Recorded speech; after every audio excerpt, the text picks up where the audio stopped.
Dubai ভ্রমণে আজ তৃতীয় দিন। সকাল সকাল বহু রকমের বিশুদ্ধ ব্রেকফাস্ট করে আমরা বেরিয়ে পড়লাম দুবাই সিটি ট্যুরের জন্য। চলার পথে সেই আকর্ষণ, বিশ্বের যত অবাক করা বিল্ডিং, ঘরবাড়ি, ইমারত সব যেন এক দুবাই শহরেই।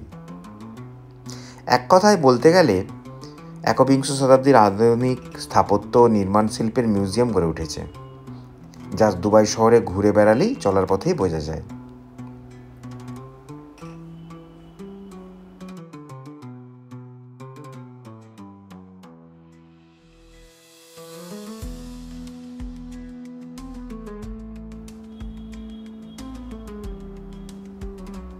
চলার পথে একটু ছাড়া ছাড়াই মসজিদ, প্রত্যেকটি দেখার মতো।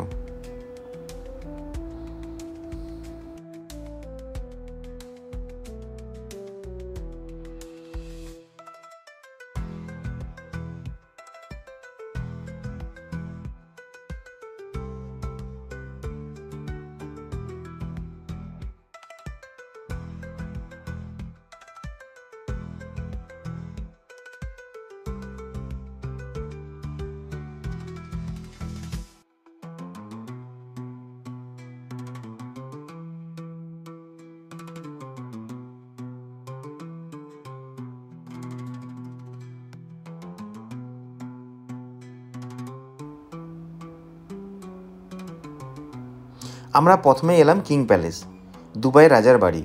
বিরাট এলাকা জুড়ে সংরক্ষিত এলাকা, চারিদিকে পরম যত্ন ও পরিচর্যার সবুজের সমারোহ। দূর থেকে দেখেই বোঝা যায় রাজ ঐশ্বর্যের বৈভব, খানদানি রুচি ও মেজাজ।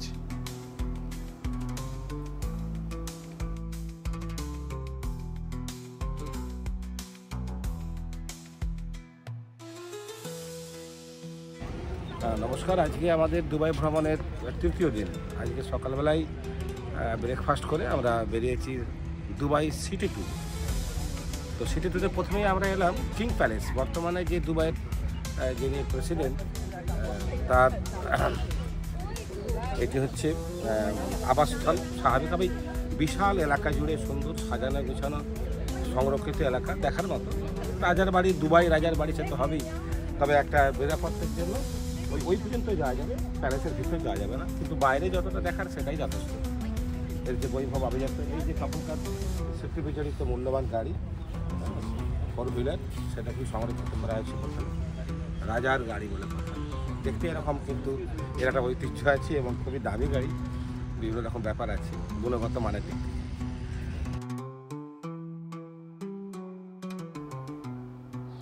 দুবাই শহরে ছুটে চলা এক জায়গা থেকে আরেক জায়গার উদ্দেশ্যে। চলার পথে ছুটন্ত বাস থেকে একটা যে কোনো শহরের অনেক কিছু ধারণা করা যেতে পারে, অবশ্যই যাদের মনের ও চোখের খিদে বা জানার আগ্রহ থাকে।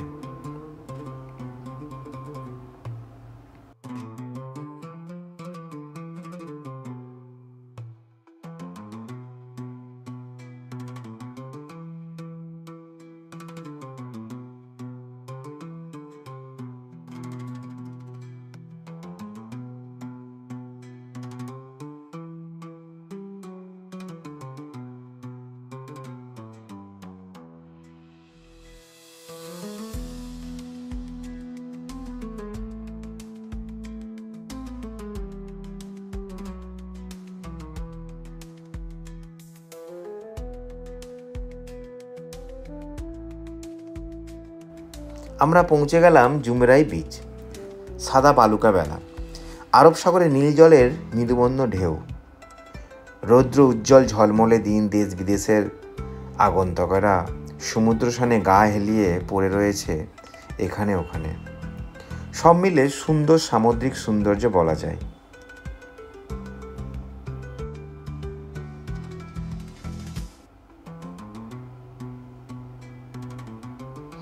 এই বিচের সামনেই সেই ওয়ার্ল্ড ফেমাস বুর্জ আল আরব, সমুদ্রের মধ্যেই গড়ে উঠেছে।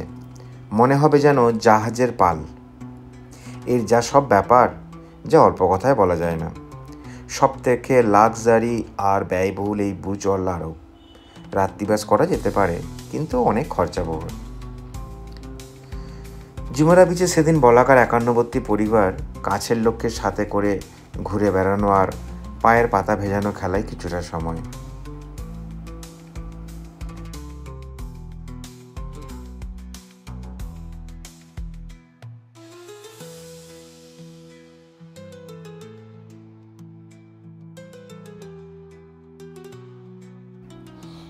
আমরা বেশ কিছুক্ষণ এখানে সময় কাটালাম, কম বেশি 1 ঘন্টার মতো। আর ওয়েদারটা সত্যি খুবই গরম ছিল, কম বেশি 50 ডিগ্রি প্রায় তাপমাত্রা ছিল এই সময়। বাইরে রোদে থাকাটা খুব চাপ, কিন্তু যেহেতু এখানে তো সবাই বারবারে আমাদের ভ্রমণ সাথীরা আসবে না, সেই ক্ষেত্রে একটু টাইম তো দিতেই হয়, আর সবাই একটু সময় কাটানোর ইচ্ছেও রাখে যতই গরম হোক। তো যাই হোক, আমরা অনেকক্ষণ টাইম কাটালাম এখানে, যে যা নিজের মতো করে একটু আনন্দ করলো।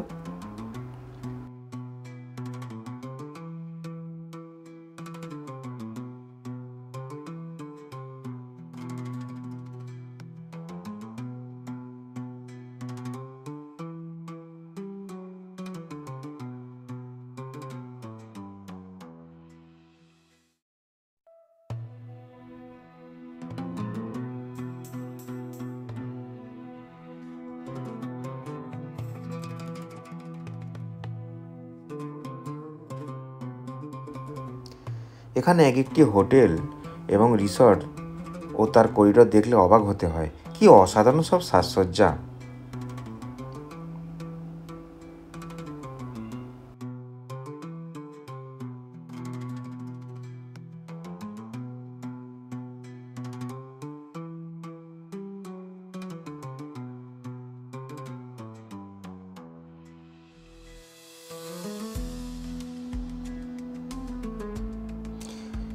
আমরা এলাম মেরিন ওয়াকে। এখান থেকে দুবাই ক্যানেলে ভেসে বেড়ানো এবং ওয়াটার গেমসে বিপুল আয়োজন ও ঘাঁটি বলা যায়। এখানে এসে নিজেদের মতো করে একটু বেড়াতে পারেন। তারপর আমরা পৌঁছে গেলাম বিশ্বের বিস্ময়কর দুবাই মল, যা বুর্জ খলিফার প্রবেশদ্বার বলা যায়। এক রাস উত্তেজনা আর অসীম আগ্রহ নিয়ে আমরা এগিয়ে চললাম বুর্জ খলিফার লিফটের দিকে। বুর্জ খলিফার নির্মাণ কাজ শুরু হয়েছিল 2004 সালে। এর বাইরের অংশের কাজ 5 বছর পর 2009 সালে শেষ হয়। 2010 সালে ভবনটি চালু হয়। সরকারের সিদ্ধান্তের ভিত্তিতে ভবনটির নির্মাণের উদ্দেশ্য ছিল তেল ভিত্তিক অর্থনীতি থেকে বৈচিত্র্য আনা এবং দুবাইয়ের আন্তর্জাতিক স্বীকৃতি পাওয়া। সংযুক্ত আরব আমিরাতের সাবেক প্রেসিডেন্ট খলিফা বিন জায়েদ আল নাহয়ানের সম্মানে ভবনটি নামকরণ করা হয়েছে। ভবনটি বিশ্বের সবথেকে উঁচু ভবন হিসেবে এর নাম সহ অসংখ্য উচ্চতার রেকর্ড ভেঙেছে। এতে মোট 57টি লিফট এবং 8টি এসকেলেটর রয়েছে। বিশ্বের সবথেকে উঁচু বিল্ডিং। মরুভূমির ওপর নিখুঁত স্থাপত্যে তৈরি এই ভবন দুবাই শহরের গৌরব ও মর্যাদাকে বিশ্ববাসীর কাছে আরও উন্নত করেছে।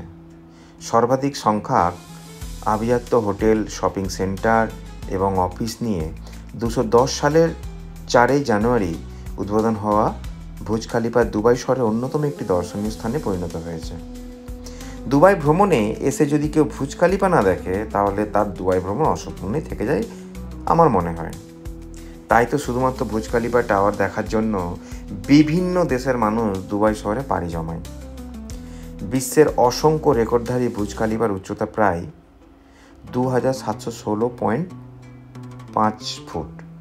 এটি বিশ্বের সব থেকে উঁচু স্থিতিশীল ভবন, যার মধ্যে আছে বিশ্বের সর্বোচ্চ 200টি ফ্লোর, 160টি আবাসিক ফ্লোর, সর্বোচ্চ সংখ্যক আউটডোরের অবজারভেশন ডেক।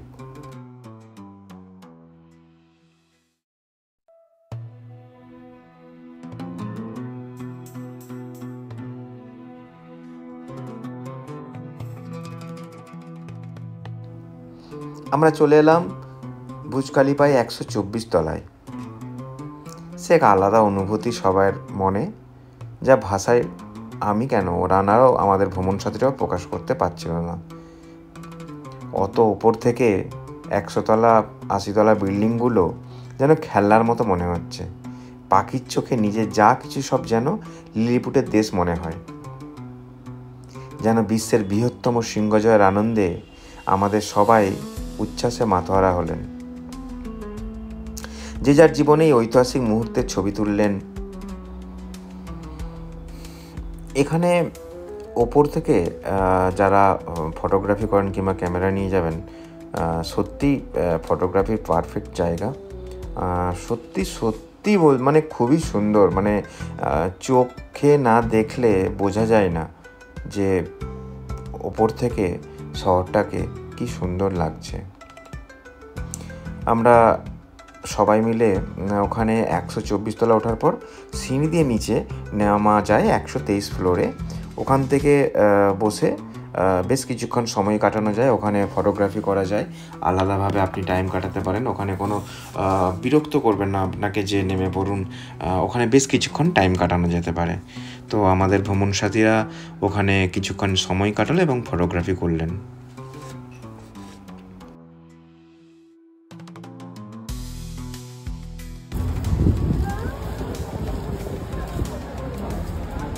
এই মধ্যে পৃথিবীর উচ্চতম টাওয়ার বুর্জ খালিফা, সেই বুর্জ খালিফার 125 তলার উপর বসে মেদিনীপুর জেলার মুড়ি, চানাচুর আর সন্ধ্যে পেঁয়াজ লঙ্কা আছে তো, পেঁয়াজ লঙ্কা আমরা প্রতিষ্ঠা করেছি।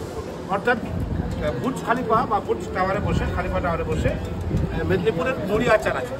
124 তলা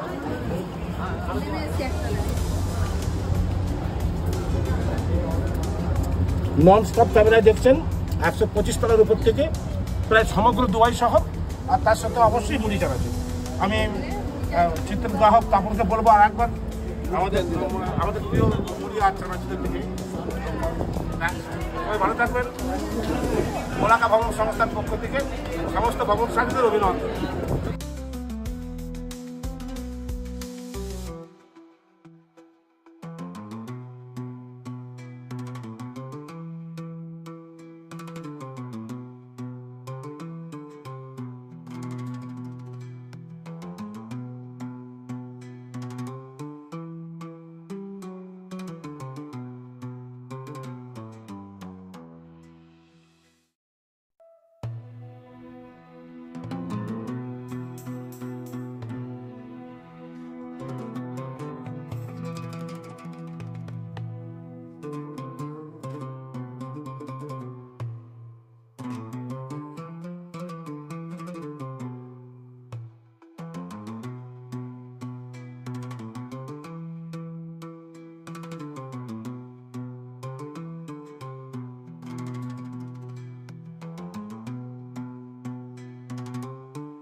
এবার নিচের গড়া থেকে বুর্জ খলিফার সম্পূর্ণ শরীরটাকে পরখ করা। দল বেঁধে আমরা বলাকার ভ্রমণ সাথীরা সবাই মিলে একটা সুন্দর মুহূর্তকে ক্যামেরাবন্দি করলাম।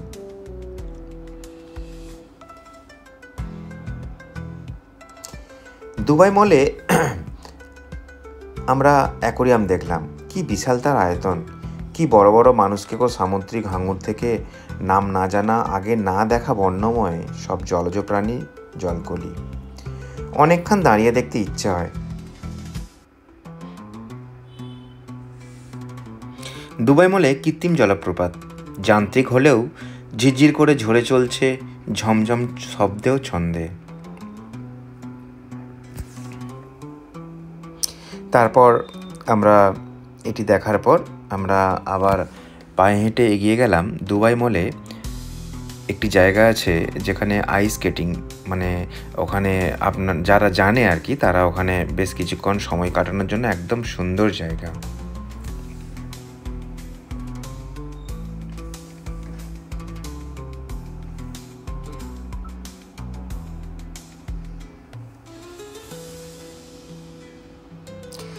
তারপর আমরা এখানে বেশ কিছুক্ষণ টাইম কাটালাম, কারণ অনেকটাই চলছি, হাঁটছি, সব রকমেরই ভ্রমণ সাথীরা আমাদের কাছে আছে, মানে বয়সের দিক দিয়ে।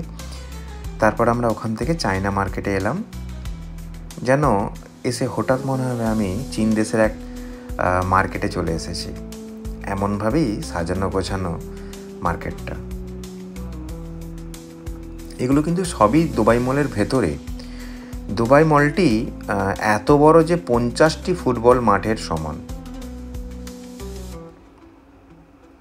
কেনাকাটা দূরে সরিয়ে যদি মলটা পুরো দেখতে হয় তাহলে সকাল থেকে রাত্রি গড়িয়ে যাবে। হাঁটু দুটো কোথাও খুলে রেখে যেতে হবে মনে হয়। তারপর আমরা ওখান থেকে বেরিয়ে দুবাই ফাউন্ডেশন শো দেখলাম। আলো ও সুরের মায়াজালে ঝর্ণার নৃত্যকলা। প্রতিদিন সন্ধ্যা 6টা থেকে প্রতি 30 মিনিটে ঝর্ণাগুলো প্রাণবন্ত হয়। রঙিন আলোকিত জোটগুলি সময়ের সাথে সাথে সুরে ছন্দে তালে দোল খায়। প্রায় 30 একর জলাশয়টি প্রদর্শিত হয় প্রতি আধ ঘন্টা অন্তর 4 মিনিট করে। জলাশয়ের চারপাশে ঘিরে থাকা আকাশছোঁয়া অত্যাধুনিক বিল্ডিংগুলি দেখে হিরেমণি মুক্তার মতো আলোকসজ্জা ঠিকরে বেরোয়। 6600টি আলো এবং 25টি রঙিন প্রজেক্টর দ্বারা আলোকিত। এটি 902 ফুট লম্বা এবং 500 ফুট পর্যন্ত জলকে বাতাসে ছুঁড়ে দেয়, যার সাথে শাস্ত্রীয় থেকে সমসাময়িক আরবি এবং বিশ্ব সঙ্গীতের এক বিশেষ পটভূমি সৃষ্টি করে। আমরা কম বেশি প্রায় 3টে শো বসে বসে দেখলাম, কারণ ভ্রমণ সাথীরা অনেকেই যে যার মতো করে ঘুরে বেড়াচ্ছিলেন। আমরা টাইম বলে দিয়েছিলাম, এটি সন্ধ্যে 6টা থেকে শুরু হয়। তো যেখানে শুরু হয় তার ওখানে যথেষ্ট বসার জায়গা আছে এবং পরিবেশটা সত্যি খুবই সুন্দর। আপনি যদি ফ্রি ডে পাই ভ্রমণ সাথীরা, আমি তাদের জন্য বলবো যারা দুবাই ভ্রমণে যাবেন, প্রতি সন্ধ্যায় যদি ফ্রি থাকেন আপনারা অবশ্যই দুবাই মলে গিয়ে বাইরেটা বসতে পারেন। ওখানে বসলেই মনে হবে আপনি মানে সত্যি এক কথায় খুবই ভালো লাগবে ওই সময়টায় যদি আপনারা ওখানে বসে থাকেন।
আমরা প্রায় 8:30 পর্যন্ত সময় কাটালাম দুবাই মলে। তারপর আমরা বেরিয়ে এলাম, কারণ ওখান থেকে বাস ধরাটা সত্যিই খুব মানে চিন্তার বিষয়। কারণ পার্কিংটায় আমরা যদি টাইমে না পৌঁছোই, যে টাইমটা বলে দেয়, সেই ক্ষেত্রে বাস কি হয় রাউন্ড মারতে থাকে অনেকবার। আমাদের বাসটি প্রায় 16বার রাউন্ড মেরেছে।